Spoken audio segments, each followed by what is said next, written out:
Bonjour à tous et bienvenue dans le café Bonjour. Mabous à les dents. Mabous à les dents, le site qui oriente ceux qui prennent soin d'un proche. Et lors de nos cafés, tous les mois, on évoque des sujets qui concernent les familles, les aidants, des sujets de préoccupation de la vie quotidienne ou des solutions, des sujets qui ne sont pas forcément très connus. Et aujourd'hui, on va parler d'un sujet important, c'est le dossier MDPH. Alors, c'est toujours une étape assez structurante, un impondérable dans la reconnaissance d'un handicap, l'ouverture des droits associés. Donc, comment bien compléter son dossier MDPH? De quoi parle-t-on quand on parle de projet de vie? Les pièces justificatives, les bons délais, comment gérer un éventuel refus? Et du coup, de ce fait, tout de suite, Jessica, tu es directrice de l'association Léa, assistante sociale, Exactement. notre invitée. Je te remercie d'être avec nous aujourd'hui. Avec plaisir, merci de m'avoir invitée. Je te laisse peut-être te présenter et présenter l'association. Alors, bonjour et bienvenue à tous ceux qui nous rejoignent pour ce café. Je suis donc Jessica Baba, j'ai créé l'association Léa il y a 11 ans à la naissance très prématurée de mes deux filles, Léa et Calista. Ma fille Léa est née avec plusieurs pathologies cardiaques et pulmonaires et nous avons dû aller sur Paris plusieurs fois pour ces opérations du cœur. C'est ce qui nous a poussé à créer une association à la base, initialement que pour elle. Et puis, au force de rencontrer des super parents dans les salles d'attente, beaucoup dans les salles d'attente, on a constaté qu'on avait tous des problèmes identiques, alors qu'au final, on avait des enfants avec des maladies et des handicaps différents. Alors, on s'est dit, pourquoi pas ouvrir les aides de l'association pour tous les parents qui auraient un enfant extraordinaire. C'est ce qu'on a fait. On a créé aussi une permanence téléphonique, un numéro vert, qui a été rapidement pris d'assaut. En 2015, notre fille Léa est décédée à l'âge de 3 ans. Et à ce moment-là, avec mon époux, on a voulu transformer ce chemin, cette tristesse et cette douleur en quelque chose de positif pour les autres. Et donc, on a transformé l'association Tous derrière Léa en association Léa, lutter ensemble autrement. Et à présent, on est un dispositif d'accès, d'accompagnement et d'appui pour la parentalité des aidants. Donc, on les accompagne sur tout l'aspect administratif. On est les experts de la MDPH, le volet administratif, psychologique, social, financier. Enfin, vraiment, on a un appui assez global dans le handicap, mais on organise aussi des sorties famille et des journées de répit, histoire de pouvoir souffler un petit peu. À titre personnel, moi, je suis toujours la maman donc de Calista. J'ai toujours 4 enfants, un Valentin, Emma, Calista et un petit Jules. Et Calista est atteinte d'une maladie pulmonaire handicapante. Donc, j'en ai pas fini avec le handicap dans ma vie personnelle. Voilà. J'ai passé ensuite donc un diplôme d'assistante sociale que j'ai réussi et j'accompagne énormément de familles. Chez Léa, on a accompagné plus de 350 000 familles. On a créé des outils qui peuvent vous être très utiles, comme un guide où toutes les démarches sont expliquées. On a créé aussi HandiPrêt, le prêt de matériel solidaire, c'est-à-dire qu'on récupère du matériel que vous n'utilisez plus pour vos enfants ou pour vous-même. On le révise, on se charge de ses réparations s'il y en a besoin, et on le prête ensuite sans limitation de durée gratuitement aux familles. Voilà, ça c'est ma petite introduction pour que vous sachiez un petit peu, qui je suis et ce qu'on fait chez Léa. Tu peux préciser que vous intervenez sur toute la France. Bien sûr, ah pardon, oui j'ai oublié, excuse-moi. On intervient sur toute la France et sur les départements et régions d'outre-mer également. Voilà, et on cherche des bénévoles, si jamais. Je lance un appel, voilà, pour aider d'autres parents. Alors Jessica, dis-nous déjà un petit peu qu'est-ce que c'est que ce dossier MDPH et à quoi ça permet de prétendre. Alors, le dossier MDPH ou MDA, parce qu'il y a beaucoup de départements où maintenant c'est plus la MDPH mais la MDA, donc c'est important de savoir qu'au final c'est la même chose. Ce dossier va permettre de faire plusieurs types de demandes. Il faut savoir que il y a des parents, vous êtes sans doute sans diagnostic, on peut quand même faire une demande de dossier MDPH. Je dis ça en préambule. Pourquoi? Parce que ce ne sont pas les diagnostics. Il peut y avoir un enfant autiste qui n'a pas les mêmes besoins de compensation qu'un autre enfant. Il peut y avoir un enfant polyhandicapé dont les parents travaillent, un enfant polyhandicapé dont les parents ne travaillent pas. Donc, ce qu'il faut savoir, c'est que la MDPH, elle va regarder l'activité professionnelle des parents, les frais liés au handicap, ce sont les 2 premières choses qui vont être observées. Donc, dans le dossier MDPH, on peut faire une demande pour compenser les frais liés au handicap, la compensation d'une réduction d'activité petite ou grande. On peut faire des demandes de matériel, de travaux d'aménagement de la maison, de la voiture, d'aide animalière, de charges exceptionnelles, de scolarité et des demandes pour les professionnels, la RQTH, l'orientation professionnelle. À savoir que moi, je ne suis pas, vraiment, je m'occupe plus des dossiers administratifs pour les enfants, donc je suis très calée en scolarité et je suis moins calée en tout ce qui est orientation professionnelle des adultes. Je pourrais toujours répondre à vos questions autant que possible, mais il se peut que j'ai besoin d'aller chercher un petit peu et que j'ai pas la réponse adéquate tout de suite. Donc, un dossier MDPH, le jeu, l'idée du dossier, c'est qu'il faut que la personne soit au moins 50% de reconnaissance de handicap pour pouvoir faire en sorte que son dossier passe. Qu'est-ce que ça veut dire? Comment tu évalues 50%?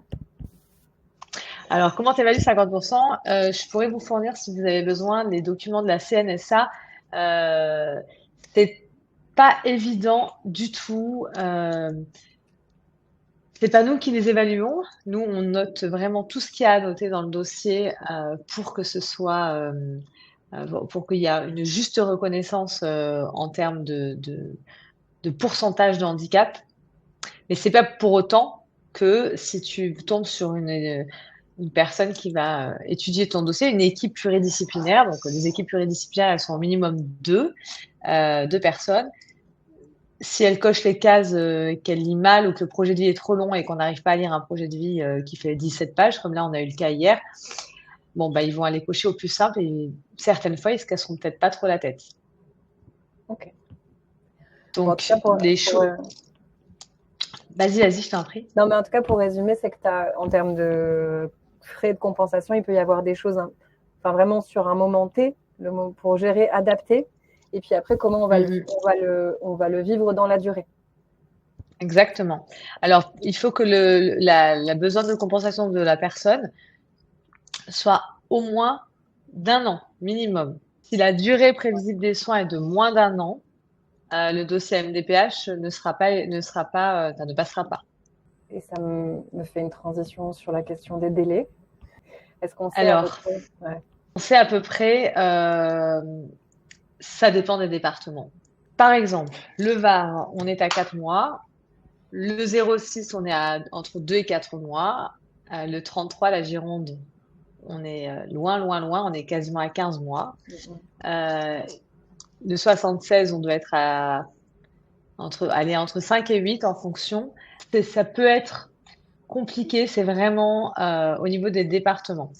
Comment ça se passe pour le parcours d'un dossier? Le dossier va arriver à la MDPH. La MDPH va ouvrir votre enveloppe, elle va regarder, elle va dire, bon, alors, il y a le certificat médical, il y a le formulaire de demande, il y a le GEVASCO, parce que même si vous ne faites pas de demande scolaire, il y a certains départements où on vous demande quand même le GEVASCO, même si vous ne demandez rien à l'école. Il y a la pièce d'identité de l'enfant, la pièce d'identité du parent, le justificatif de domicile. OK, le dossier est recevable. Donc là, vous recevez un papier de recevabilité où on vous dit, voilà, à partir du moment où votre dossier est recevable, il y a 4 mois qui sont pas forcément toujours respectés. Ensuite, votre dossier va passer en commission, en étude pluridisciplinaire, en évaluation pluridisciplinaire. Donc, il y a des évaluateurs qui vont se réunir autour du dossier. S'il y a un besoin de PCH, ça va aller dans le dossier, dans les bureaux de la PCH. Enfin voilà, c'est en fonction de l'organisation de chaque MDPH. Le dossier il est étudié avec les barèmes de la CNSA. Donc ça, c'est à retenir.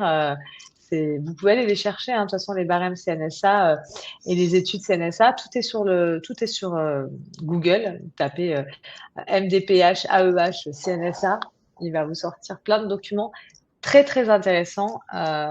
Et je pense qu'une fois qu'on a bien la maîtrise de ces documents-là, bah, c'est beaucoup plus facile. Je dis ça parce que je vois qu'il y a pas mal d'assistantes sociales dans le public.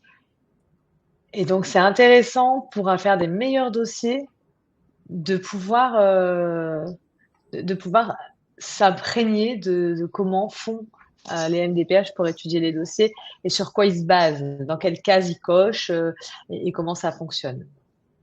Voilà, donc ça, c'est la première chose. Ensuite, le dossier, il part dans ce qu'on appelle la CDAPH.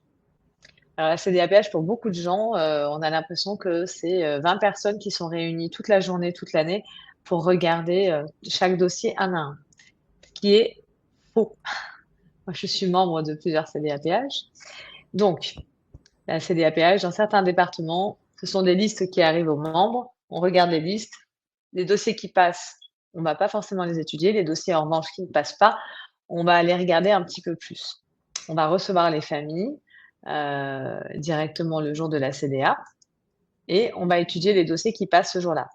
Mais il y a d'autres CDAPH où, et c'est la raison pour laquelle les délais sont très très longs, où ils ont 2 CDA par semaine et où les personnes sont là et regardent un à un chaque dossier. Même les dossiers qui passent ou même les dossiers qui passent pas. Donc, c'est ce qui fait que il y a des lourdeurs administratives et que c'est un petit peu long, dans certains départements. Mais là, une fois que le dossier est passé en CDAPH, vous recevez une notification dans les 2 à 3 semaines après la CDA en général. Cette notification, elle va vous expliquer tous les droits qui sont acquis avec les dates jusqu'à quand. Alors, il faut toujours faire très attention parce que vous pouvez avoir une AESH pendant 1 an et avoir une AEH pendant 3 ans ou l'inverse. Donc, il faut bien. On est en train de développer justement une application pour que vous soyez bien au fait de rentrer toutes vos dates et de savoir à partir de combien de temps, en fonction de votre localisation, à partir de combien de temps il faut vous y mettre pour refaire votre prochain dossier. Voilà. Et donc, ce dossier. Alors, la première chose, si c'est votre premier dossier, il faut vraiment vous faire accompagner. C'est la première chose que je peux dire. Alors nous, on accompagne beaucoup de familles, on forme beaucoup d'assistantes sociales aussi. On a développé une formation exprès. Je déconseille fortement de faire un dossier tout seul. D'une part, parce que moi-même, quand je fais le dossier de ma fille, j'oublie des choses. Et pourtant, je fais 10 dossiers par jour. Mais quand il s'agit de mon enfant, les choses sont vraiment différentes. Je suis incapable de faire mon projet de vie correctement. J'ai oublié ma pièce d'identité la dernière fois dans le dossier, alors que c'est mon travail. Hein. Et ben, quand c'est pour son propre enfant, on n'a pas forcément le même regard. Et j'ai fait les dossiers de plusieurs assistantes sociales pour leurs enfants. Elles font mes dossiers. Voilà, on travaille souvent comme ça. Donc, vraiment, c'est pas que vous soyez pas capable, c'est que quand on fait un dossier pour son propre enfant, c'est toujours plus difficile. Donc, la première chose, se faire accompagner. Et ensuite, on peut commencer par le début, hein, la première page du dossier qui, elle, consiste à dire quelles sont vos attentes vis-à-vis de la MDPH, de quoi vous avez besoin. Donc, cette première page, bien savoir de quoi vous avez besoin, pourquoi vous faites le dossier. On a développé chez Léa une checklist pour justement vous aider à savoir pourquoi on fait le dossier et qu'est-ce qu'on demande. Donc, on remplit ensuite la zone A très simplement. Hein, c'est tout ce qui concerne l'identité du demandeur, pas du parent, de l'enfant. Ça aussi, c'est un piège où régulièrement les parents se font avoir. Ils mettent leurs coordonnées à eux, leur nom à eux, leur date de naissance. Non, non, non. C'est le dossier de l'enfant. Vraiment, il faut vraiment tenir compte de ça, c'est important. Une fois qu'on a passé cette étape, on passe à la vie quotidienne. Dans la vie quotidienne, il y a pas mal de pièges à éviter. Le premier, c'est de bien faire en sorte que le certificat médical soit en adéquation avec la partie B que vous allez remplir dans votre dossier.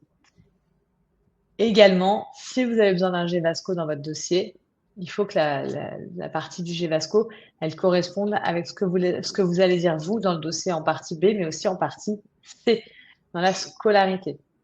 Le piège à éviter, c'est aussi la signature. Hein, toujours faire bien attention à la signature des 2 parents.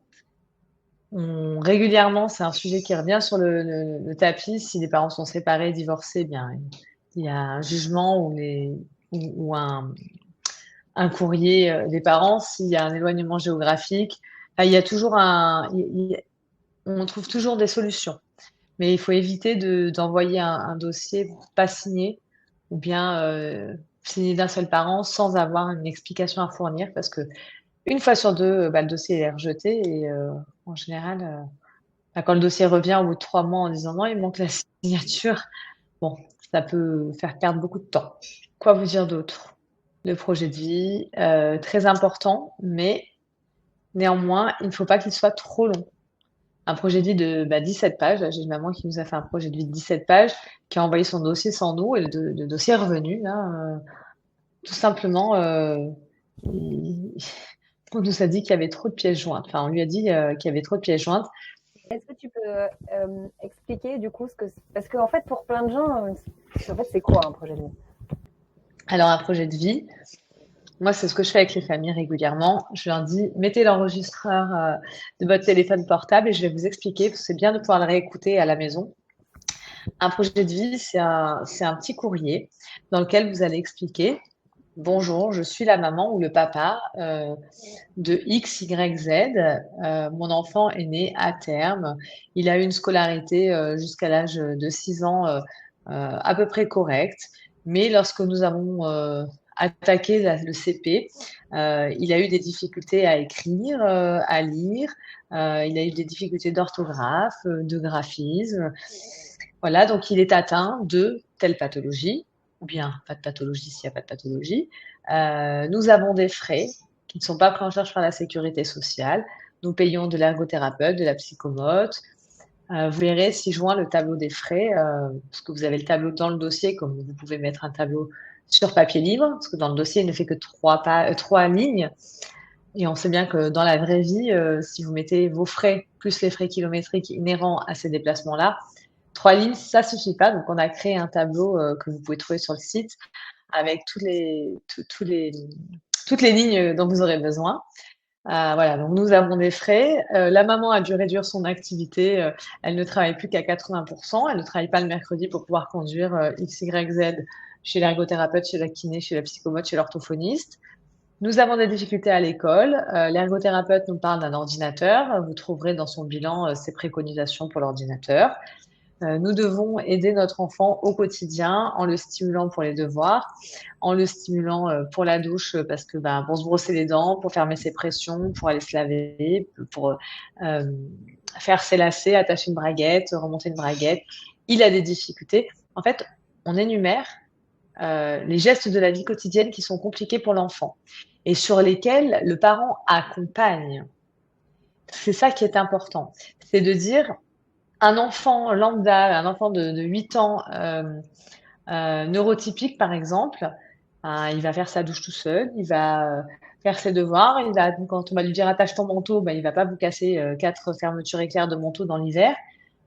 Ce genre de choses. Moi, mon enfant, il est différent, bah oui, il est pas capable de remonter une fermeture éclair, ou de la descendre. Il m'a cassé 4 manteaux, il est pas capable de faire ses lacets, je suis obligée d'acheter des baskets à scratch, et cetera, et cetera. Tout ça, ce sont des besoins de compensation qui peuvent se justifier par la présence d'une aide humaine à l'école, à la maison et de certains frais.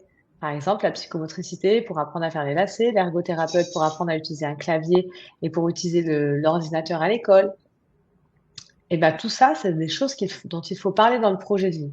On va pas en faire des caisses et moi, je vous conseille vivement de l'écrire à l'informatique parce que c'est plus facile pour eux de lire ça que de lire ça.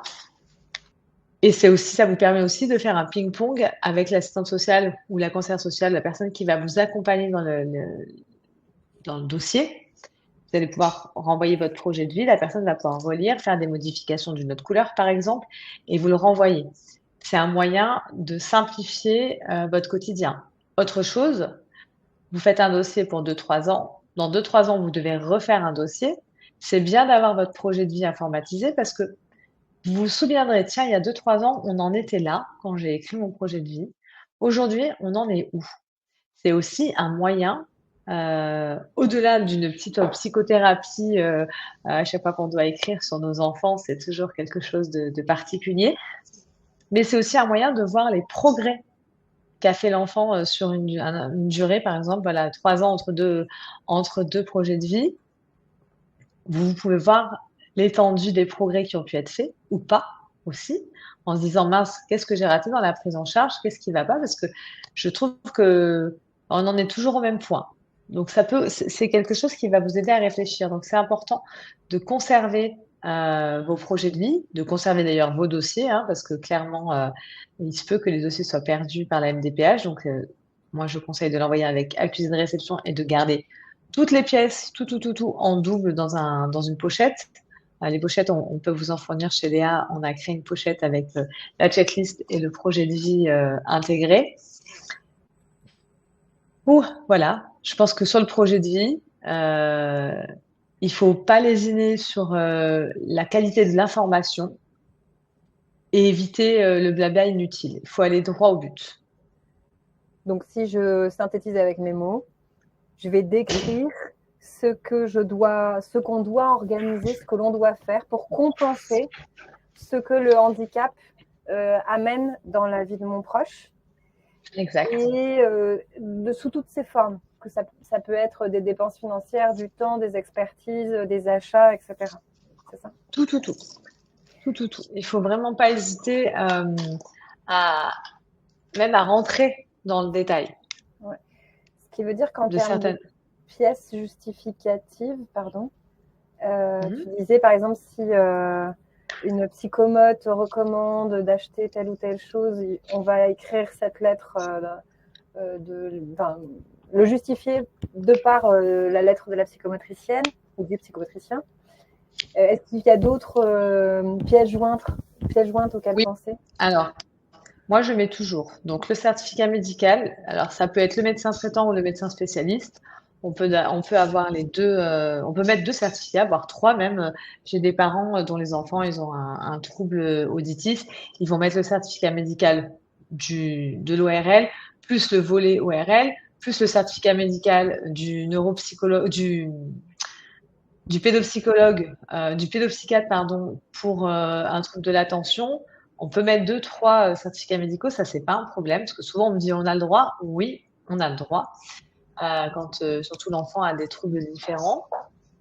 Ensuite, on peut mettre donc les bilans de l'ergo, de la psychomote, les bilans, les préconisations, mais surtout quand vous faites votre tableau de frais, et ça je le dis et je le répète, si vous avez déjà engagé des frais, il est important d'en faire part à la MDPH et de les prouver. Vous devez prouver que vous avez engagé des frais. Donc, comment on prouve ça? Avec des factures. Vous voulez engager des frais pour continuer cette prise en charge parce que ça fonctionne sur votre enfant? Eh bien, on va mettre un devis. Mais on ne va pas mettre un devis d'une séance. On va mettre un devis. Dans l'année, par exemple, il y a 52 semaines. On estime entre 40 et 45 séances si votre enfant va une fois par semaine chez un thérapeute. Eh bien, on peut mettre un devis pour 43 ou 45 séances. On n'oublie pas de mettre les frais de route pour aller chez l'ergothérapeute. Vous avez 25 km à l'aller, 25 km au retour, qui ne sont pas pris en charge parce que votre ergothérapeute il est en libéral.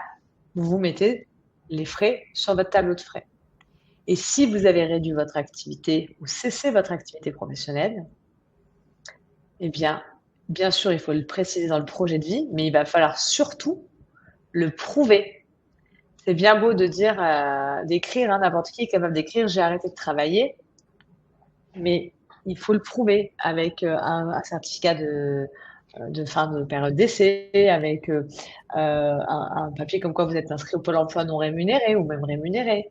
Vous avez changé votre contrat de travail, l'avenant. Vous êtes personnel, par exemple, vous êtes... tiens, j'ai une pédicure podologue il n'y a pas longtemps. Elle a réduit son nombre d'heures de travail. Eh bien, elle a pu montrer dans son chiffre d'affaires avec son comptable, il lui a fait une attestation comme quoi elle avait pris une remplaçante et que du coup, ses revenus étaient diminués de tant de pourcents. On a toujours moyen de prouver les choses. Et si vous ne savez pas le faire, vous venez vers nous et nous, on vous aidera à le faire. C'est important de montrer patte blanche. Plus votre dossier, il est impeccable, clean, avec toutes les informations nécessaires, plus votre dossier, il a une chance de passer en intégralité sans qu'on vienne nous embêter derrière. Et ça, c'est important de le savoir. Il y a des personnes qui nous ont écrit en amont pour nous dire que le certificat, elles avaient du mal à obtenir ce certificat médical. Est-ce que c'est des choses que toi, tu vois passer dans les gens que vous accompagnez? Oui, alors ça devient de plus en plus difficile. Moi, j'ai des médecins qui me demandent, mais vous le remplissez, moi je le signe. Non, en fait, je ne suis pas moi le médecin. Mais ce que vous pouvez faire, c'est déjà prendre les bilans que vous avez pour aller chez votre médecin. Surligner dans les bilans les choses qui sont importantes et qui apparaissent. Moi, je vous conseille de toujours télécharger les documents et de les lire avant de les emmener. Le GVASCO, vous le lisez avant de l'emmener à l'école, avant d'aller à l'école avec. Le certificat médical, avant d'aller voir le médecin, vous le lisez et vous voyez ce qu'il demande à l'intérieur. Et en fonction des bilans que vous avez déjà, vous dire, ah tiens, mais ça, elle en a parlé dans le bilan, la psychomote. Hop, on surligne et on se met un petit post-it qui dépasse et on dit la page 2 du certificat médical. Ah bah tiens, là, il y en a. Donc, ça va aider le médecin à aller plus vite parce que ce qui les intéresse, c'est d'aller plus vite à remplir la paperasse. Les médecins, d'une, à l'école, on leur a pas appris. De deux, ça les gonfle. Et de trois, ils n'ont pas le temps. Donc, première chose à vous dire, ne vous laissez pas avoir par un médecin qui va vous dire non, mais moi, vous me donnez 75 euros non pris en charge par la sécurité sociale et je vous remplis votre dossier. Ça, j'en vois régulièrement en commission en CDAPH des parents qui me disent ah bon, mais il n'est pas bon mon certificat médical, pourtant j'ai donné 75 euros au médecin, il ne m'a pas fait de feuille de soins, il n'a pas passé la carte vitale. Alors, ça, c'est de l'arnaque. Hein. Déjà, si on vous demande ça, c'est que c'est de l'escroquerie pure et dure. Euh, ensuite, souvent, les médecins ils vous disent bah, vous me le laissez et puis je vous le remplis. Et puis, un mois après, c'est pas rempli. Donc, non, je reste avec vous, je vous aide dans le fait de remplir le dossier parce que moi, j'ai les bilans, parce que moi, j'ai mon enfant tous les jours sous le nez et que vous le voyez que quand il est fatigué, qu'il a de la fièvre ou qu'il est malade. Et quand il est malade, bah forcément, il est amorphe et puis il est tout calme. Tandis qu'un enfant, par exemple, qui a un TDAH ou qui a un enfant qui a des troubles autistiques, euh, c'est pas la même quand il est malade et qu'il est KO chez le médecin que quand on l'a tous les jours au quotidien et qu'il est en pleine forme. Donc, ce sont tout ça des petites choses sur lesquelles il ne faut pas hésiter à pas vous laisser faire. Ne vous laissez pas faire. Vous savez mieux que les autres. Vous êtes le parent, vous êtes le mieux placé pour savoir. C'est vous le médecin de votre enfant au quotidien, c'est vous l'avocat de votre enfant au quotidien, c'est vous sa femme de ménage ou son homme de ménage. Vous êtes tout pour votre enfant. Et vous faites tout. Ne vous laissez pas faire. Ok, donc il faut arriver à quand même à prendre le lead sur ce moment Oui, face à un professionnel de santé qui représente quand même une figure d'autorité pour lui c'est pas dire ça doit facile. se passer comme ça. Donc, Oui, mais vous pouvez le faire. Faites-vous confiance.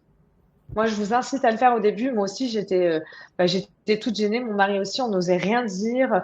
On était, mais en fin de compte, un jour, on s'est rendu compte que, lui, il avait peut-être fait 10 ans d'études. Moi, j'avais 10 ans de pratique de mon enfant, quoi. Et la pratique, des fois, hein, bon, ça fait ses preuves. En tout cas, ne vous laissez pas faire. N'ayez pas peur. Ne soyez pas stressés. Et si je vous le dis encore une fois, nous, on peut être là pour vous. Si vous avez le moindre problème, si vous n'osez pas, moi, j'ose. Ne vous inquiétez pas. J'ose vers les ministres, j'ose vers les médecins, j'ose vers les écoles, j'ose vers tout le monde. Personne ne me fait peur. il y a Oriana qui nous dit le parent est l'expert de son enfant. Exactement, Rihanna. Tout à fait. Et du coup, au-delà du dossier qu'on complète, est-ce que c'est possible d'organiser une visite, une rencontre avec la MDPH? Oui. Alors, c'est possible de demander à venir à la CDAPH. Et à ce moment-là, il y a deux possibilités. Soit vous venez avec votre enfant, soit vous venez sans votre enfant. Il y a une autre possibilité, c'est que si vous faites une demande de PCH, la MDPH peut vous envoyer une visite à domicile pour bien définir quels sont vos besoins en compensation, en termes d'heures, etc. Combien de temps vous êtes, combien de temps vous êtes affilié, on va dire, à vous occuper de la douche, de ci, de ça, de votre enfant. En fait, ils vont venir regarder un petit peu. Donc, si dans votre dossier, vous demandez à assister à la commission, il y a ces deux possibilités qui s'offrent à vous. Y aller avec votre enfant. La PCH, c'est prestation de compensation du handicap. Pardon, c'est mes habitudes qui vont vite. Donc cette demande de participation en CDAPH, elle est à double tranchant dans le sens où c'est pas toujours facile de parler systématiquement devant des gens de son enfant en sa présence. Il n'est pas évident de se dire oui, bah, mon enfant, il a tel retard, tel ci, tel ça. Si votre enfant, même s'il comprend pas, il y a des moments où ça peut être compliqué. En revanche, quand moi, ça m'arrive régulièrement de voir des parents qui viennent avec un enfant dont on a en visite à domicile. Normalement, pour les demandes de PCH, en effet, c'est censé être systématique. Très, très, très sous-estimé le besoin de présence du parent. Et ben moi, je conseille aux parents d'y aller et de leur dire, je vais aux toilettes un petit instant et d'aller aux toilettes et de laisser son enfant dans la salle de CDAPH. Et là, croyez-moi que ça va faire son petit effet parce que la dernière fois, on a un petit garçon autiste. Bon, moi, j'ai fait exprès de faire comme si je savais pas gérer ce genre d'enfant, hein, c'était pas du tout le cas. Mais j'ai laissé les gens avoir des yeux comme ça, dire oh, attention, il va tout casser, attention. Ça a traumatisé pas mal de gens dans la salle et ça fait du bien parce que il est temps que quand on est derrière un bureau à dire oui, bah, on va lui mettre 4 heures par jour. Non, mais attendez, la maman du 6 heures du matin jusqu'à 23 heures, elle est au taquet derrière le petit. Il n'a pas d'école. Il n'a pas de prise en charge en IME. Il ne va pas en CESAD. Elle l'emmène partout. Elle peut pas travailler. L'école n'en veut pas ou l'école lui fait 15 minutes le mardi, 15 minutes le jeudi. Et vous lui donnez 4 heures par jour? Bah, écoutez, le reste du temps, on va le laisser à la MDPH, il n'y a pas de problème. C'est là où ils ont des yeux gros comme ça, ils disent, OK, bon, ben, on va lui mettre 12 heures, hein. Eh oui. Donc, la PCH, pour en revenir un petit peu pour en revenir un tout petit peu à la PCH, parce que je vois qu'il y a des petites questions qui sont apparues au fur et à mesure. La PCH, c'est la prestation de compensation du handicap. Donc, il y a deux types de demandes. L'AEH, allocation d'éducation de l'enfant handicapé, qui se verse par la CAF et c'est une allocation de base de 140 euros. Et ensuite, c'est 6 compléments qui peuvent être majorés quand on est parent isolé. Cette prestation-là, cette allocation-là, elle compense donc les frais et la perte de salaire du parent. Et ça peut aussi compenser l'embauche d'un tiers, mais bon, c'est quelque chose qui est plus vers la PCH pour les embauches. La PCH, donc la prestation de compensation du handicap, elle a plusieurs volets. L'aidant familial, donc qui est payé aux dernières nouvelles 4,50 € de l'heure lorsqu'il travaille et 6,75 € de l'heure quand il ne travaille pas du tout. Donc, c'est ces fameuses 4 heures qui se transforment des fois en 12 heures dont je vous parlais il y a quelques minutes. Il y a la possibilité d'embaucher un tiers, un maximum, je crois que c'est 18 et quelques euros de l'heure, je l'ai aussi sur mon récap derrière moi. Il y a la possibilité d'embaucher des prestataires, une association qui viendrait en aide à domicile. La possibilité donc des travaux dans la maison, des travaux dans la voiture, aménagement de voiture, de salle de bain, de tous les besoins que vous pouvez avoir. Les charges exceptionnelles avec le matériel, les couches aussi. À partir de 3 ans, un enfant est plus censé avoir des couches, donc on peut demander une prestation pour les couches. Le surcoût de transport également, lorsque vous faites beaucoup de routes pour votre enfant. Et j'en oublie un. Il m'en manque un. L'aménagement, non. Non, je vous ai tout dit. Ah oui, et dans le dossier MDPH, j'ai pas parlé tout à l'heure, il y a aussi l'orientation scolaire, les ULIS, les classes ULIS, les IME, les CESAD, voilà. Donc ça, c'était pour vous parler de l'AEH et de la PCH. La différence entre les deux, bien sûr, c'est pas cumulable. L'allocation de base est cumulable avec la PCH ou avec la JPP, allocation journalière de présence parentale. Et la JPP, elle est versée, elle, par la CAF. C'est une allocation ponctuelle qui n'est pas censée être utilisée plus que quelques mois, normalement. Et de ce fait, est-ce qu'il y a des choses à savoir sur des aides qui Alors moi, je m'y connais pas, donc je vais le dire avec mes mots, tu sais. Des aides qui se cumulent pas ou d'autres qui vont en annuler certaines ou des aides à demander d'abord d'autres avant. Voilà. Alors, quand vous êtes en diagnostic ou en soins après une opération, des choses qui sont un petit peu un peu fatigante, on va dire. Le temps de faire le dossier MDPH pour pouvoir avoir une compensation rapide de votre perte d'activité professionnelle, le mieux, c'est de commencer par la JPP. On demande la JPP. Pendant ce temps-là, on est tranquille pour faire son dossier MDPH. La JPP, il est sur l'indice du SMIC. Hein, donc, depuis qu'on a passé la loi, le SMIC augmente, la JPP augmente. Bon, après, c'est sûr que c'est qu'un SMIC. C'est pas évident. J'en conviens très, très bien de vivre seulement avec le SMIC. Ce SMIC-là, cette AJPP, on peut le cumuler avec les 140 euros de l'AEH.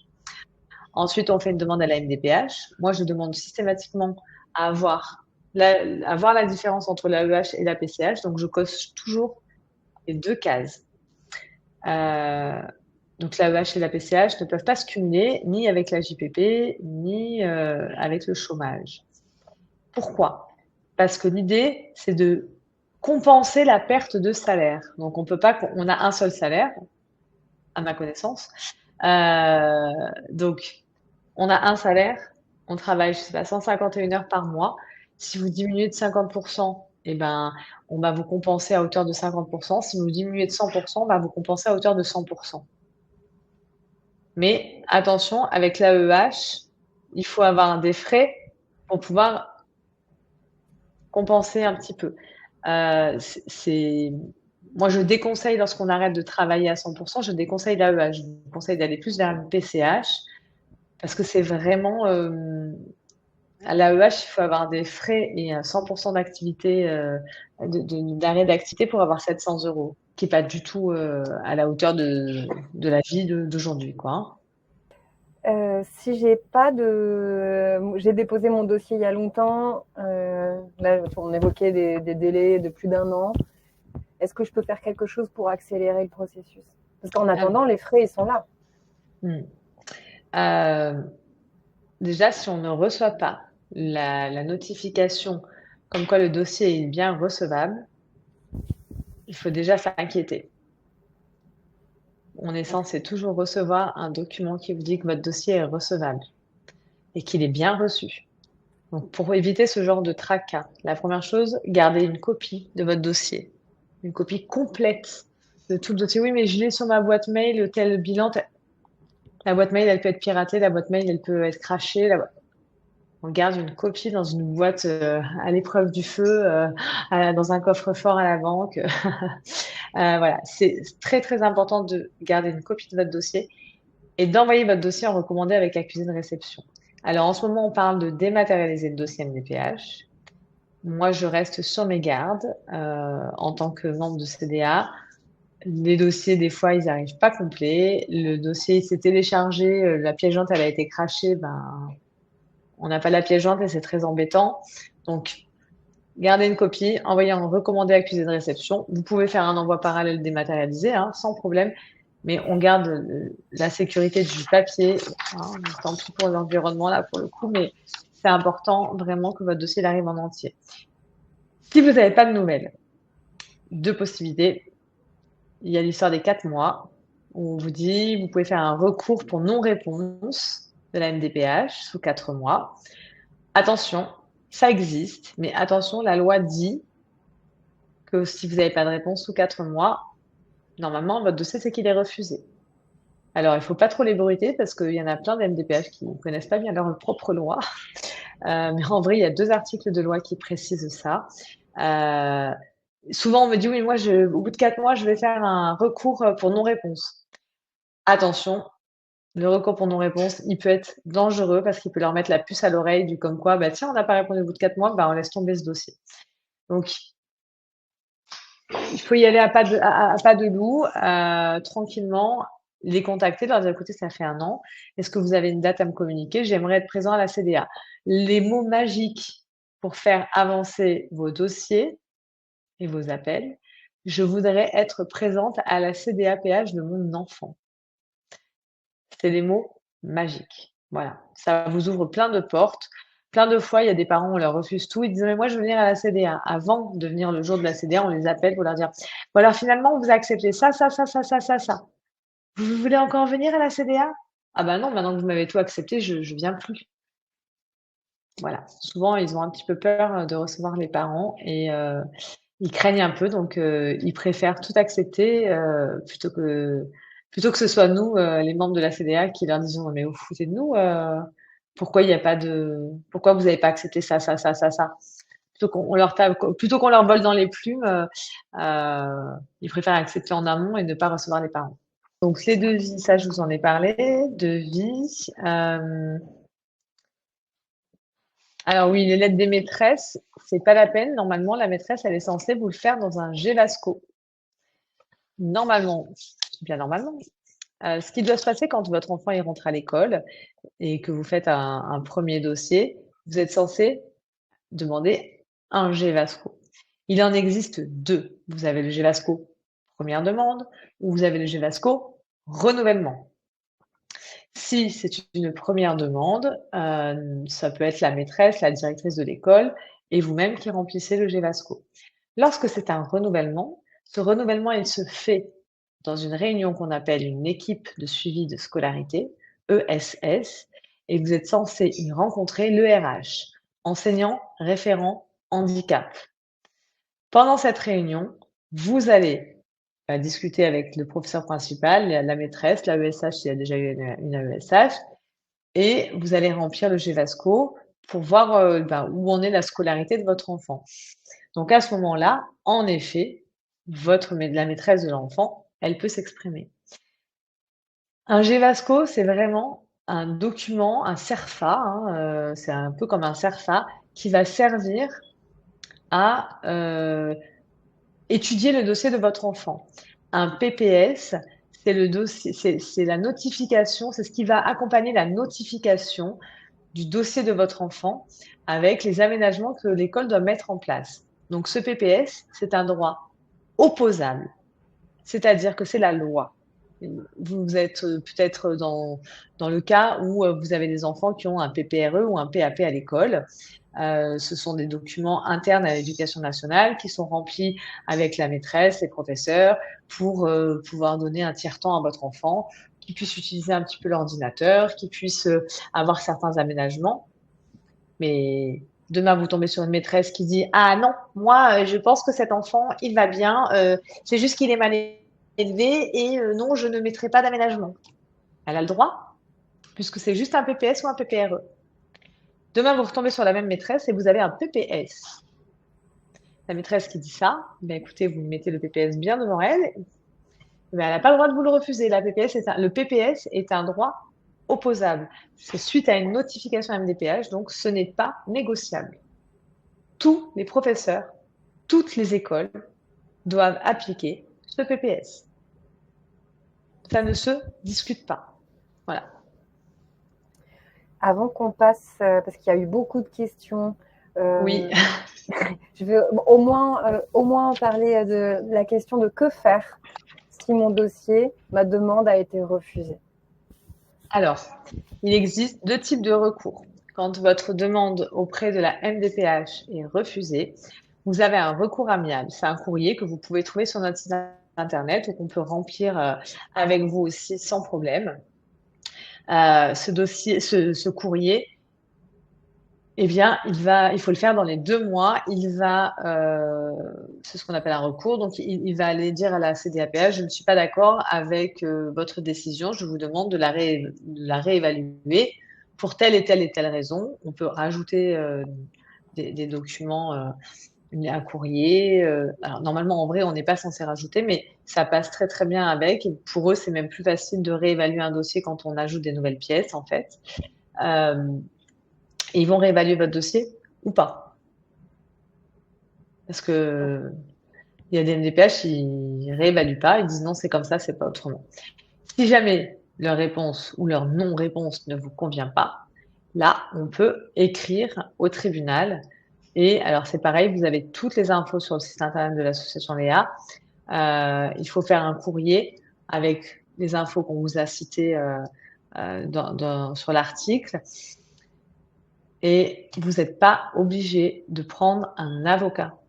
Ça, c'est important de le savoir. Vous pouvez vous faire accompagner d'une association, d'une personne de votre famille, d'un membre de l'école, enfin n'importe qui se sentirait de vous assister peut vous assister. Il n'y a aucune obligation. Parce que j'ai plein de parents qui sont freinés en disant oui, mais j'ai pas les moyens de prendre un avocat. Ok, mais vous n'êtes pas obligé. Les MDPH, ils vont vous faire croire, les gens vont vous faire croire que vous avez besoin d'un avocat pour bah, vous déstabiliser et puis vous faire renoncer, mais surtout ne renoncez pas. Ouais, et puis Faites valoir vos droits. c'est des termes techniques quand on n'est pas expert du droit quand on est simplement parent, quoi. Exactement, mais vous allez devant un juge, vous allez parler avec votre cœur. Et souvent, bah, les termes d'avocat, ça vaut rien comparé aux termes d'un parent qui parle avec son cœur. Après, souvent, quand les parents remplissent seuls leur dossier et qu'ils veulent aller faire des recours, etc., moi, je freine les 4 pieds en disant, attendez, on va revoir votre dossier parce que si votre dossier n'était pas bon, c'est normal que la MDPH ait refusé. C'est pour ça que je le dis, faites-vous accompagner pour avoir un bon dossier du premier coup et que cette charge mentale de dossier MDPH, elle sorte de votre tête pour quelques années. Merci pour la reco. On avait quelques autres questions, mais je préfère se laisser les 10 minutes qui restent là pour aborder des choses qui ont été demandées directement dans le chat. Et je vais demander, Oui. Clara, est-ce que tu peux nous rejoindre? Oui, bonjour. Effectivement, il y a beaucoup de questions dans le chat qui relèvent de la richesse de cet échange et de la thématique. Je les prends un petit peu dans l'ordre et par thématique. Donc déjà, des demandes assez spécifiques, vraiment concernant la demande et le dossier à la MDPH. Est-ce qu'on peut faire une demande de PCH après avoir reçu des notifications de la MDPH concernant des demandes antérieures? Alors, si vous faites des nouvelles demandes, vous êtes obligé de refaire un dossier MDPH complet. La seule chose que vous devez savoir, c'est que maintenant, le certificat médical, il est valable 12 mois. Donc, vous pouvez très bien refaire une demande en utilisant le certificat médical de votre ancien dossier s'il n'a pas dépassé 12 mois. Et concernant le projet de vie et sa rédaction, est-ce qu'on peut trouver quelque part des plans types de projet de vie Oui. sur lesquels se baser? Et aussi, et donc où est-ce qu'on peut en trouver? Et aussi, est-ce que l'enfant peut écrire quelque chose dans son projet de vie? Oui, alors c'est toujours pertinent que l'enfant s'exprime, à mon sens, un petit courrier, des petits mots.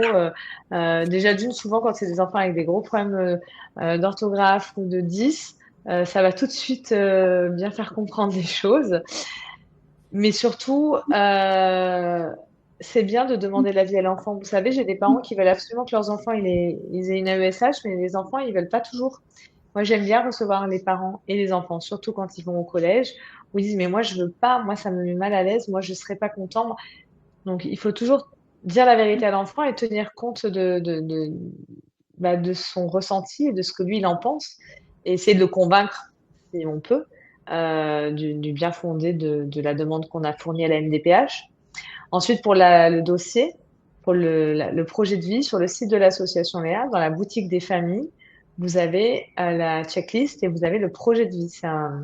J'en ai pas un là, si j'en ai un là. C'est exactement la même chose qu'il y a sur nos pochettes. C'en est une ou non, c'en est pas une? J'en ai même plus ici. Tiens donc. On mettra le lien, on enverra le lien après. Voilà, vous envoyez le lien. Donc, c'est gratuit parce que chez Léa, toujours, tout est toujours gratuit pour les familles, bien entendu. Très, très important pour nous. Donc, vous avez un projet de vie, on va dire, type, avec les grandes lignes de tout ce que vous pouvez expliquer à la commission via ce projet de vie. Et il n'y a aucun besoin d'être adhérent à l'association. Vous pouvez devenir adhérent si vous le souhaitez. On accompagne tout le monde, toutes les familles qui ont un enfant entre 0 et 20 ans, quelle que soit la maladie, le handicap ou les troubles. Gratuitement, je le répète. Et après, sur des demandes d'aide pour des objectifs spécifiques, est-ce que, par exemple, il faut le préciser dans le dossier si on veut faire un appel à un relayeur? Et aussi, est-ce qu'on peut avoir des aides pour des financements de colonies de vacances adaptées pour un enfant?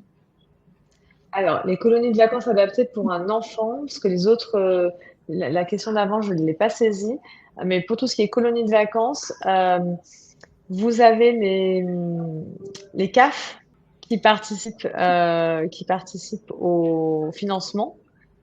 Et si vous avez un reste à charge, vous pouvez en faire la demande à la MDPH, mais vu le temps que ça va mettre pour répondre, votre enfant, il aura eu le temps de partir régulièrement en colonie. Vaut mieux passer par la CAF et par d'autres organismes, par exemple au travail, ce genre de choses. CAF, ANCV, les caisses de retraite complémentaires. Pas hésiter à voir Oui. avec la structure qui organise les vacances, ils sont bien au fait de comment construire ces dossiers-là. Exactement. Et nous, on peut vous accompagner aussi là-dessus sans problème. Oui, il y a l'association L'Envol aussi qui propose des séjours et avec lesquels vous pouvez aller les yeux fermés et les mains dans le dos, aucun problème. Et la question juste avant, c'était est-ce qu'il faut spécifier dans le dossier si on veut faire appel à des dispositifs de relayage?